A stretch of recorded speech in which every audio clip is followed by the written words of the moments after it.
રાજ્યમાં મુખરાનું સ્થાન ધરાવતી અગ્રણી વેપારી સંસ્થા Gandhidham chamber of commerce and ઇન્ડસ્ટ્રીની આગામી ચૂંટણી 24મી ડિસેમ્બરના રોજ યોજાવાની છે. ગાંધીધામ ચેમ્બર ઓફ કોમર્સે ગત 2 વર્ષમાં વિવિધ આયામો તળે સક્રિય ભૂમિકા ભજવી છે.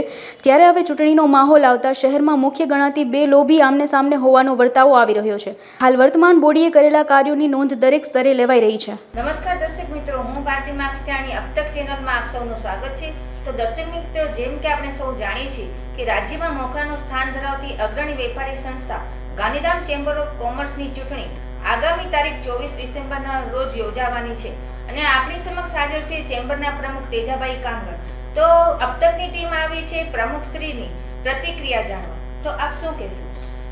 અમારી ટીમ છેલ્લા 2 વર્ષોથી અત્યારે સરતા ઉપર છે, જેની અંદર અમે લોકોએ નાનાથી નાના વેપારીઓના અને મોટા ઉદ્યોગપતિઓ વેપાર ઉદ્યોગના ઘણા બધા પ્રશ્નનો હલ કર્યો છે.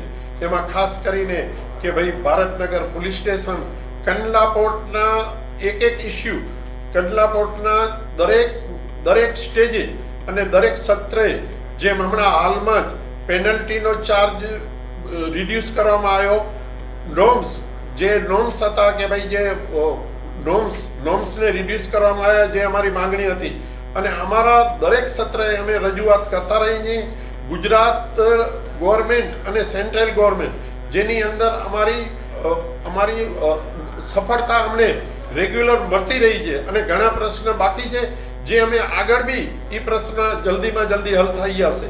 જેની અંદર ખાસ જેવું કે ભાઈ આવતામાં મહાનગરપાલિકા સફાઈનો પ્રશ્ન ઘણા વર્ષોથી પેન્ડિંગ હતો, જે અત્યારે સોલ્વ થઈ ચૂક્યો છે. અને ઇન્દોરની ટીમે આદિપુર ગાંધીધામ કોમ્પ્લેક્સમાં 2 વોર્ડમાં હાલમાં જ કાર્ય ચાલુ કરી દીધું છે, જે અમારી મોટી સફળતા છે.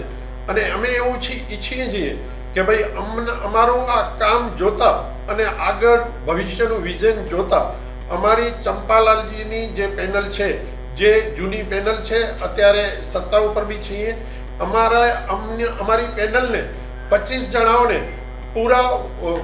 જણાઓને પેનલ ટુ પેનલ વોટ દે. અમારા જે ઉમેદવારો છે, જે ઉમેદવારો દરેક ક્ષેત્રમાંથી મેન પ્રમુખો અને એવા બધા અનુભવી ઉમેદવારો છે. એટલે અમે એના માટે જ કહીએ છીએ કે ભાઈ બંને લોબી છે, પણ પબ્લિકને અને આપણા ખાસ સભ્યોને, મતદારોને જે વિચારી અને મત દેવો જોઈએ કે કઈ લોબી કામ કરે છે અને કેવા કામ આ 2 વર્ષમાં કર્યા છે. તો અમારી લોબીને જ મત આપે એવી અમારી માંગણી છે. અમારા ઉમેદવાર દરેક ક્ષેત્રમાંથી આવે છે, જેના લીધે મોટા અનુભવી અને જે બધા અનુભવી છે. તો દર્શક મિત્રો, આપણે જોયું કે હાલ વર્તમાન બોડીએ 2 વર્ષમાં જે સક્રિય કાર્યો કર્યા છે તેની નોંધ દરેક સ્તરે લેવાઈ રહી છે.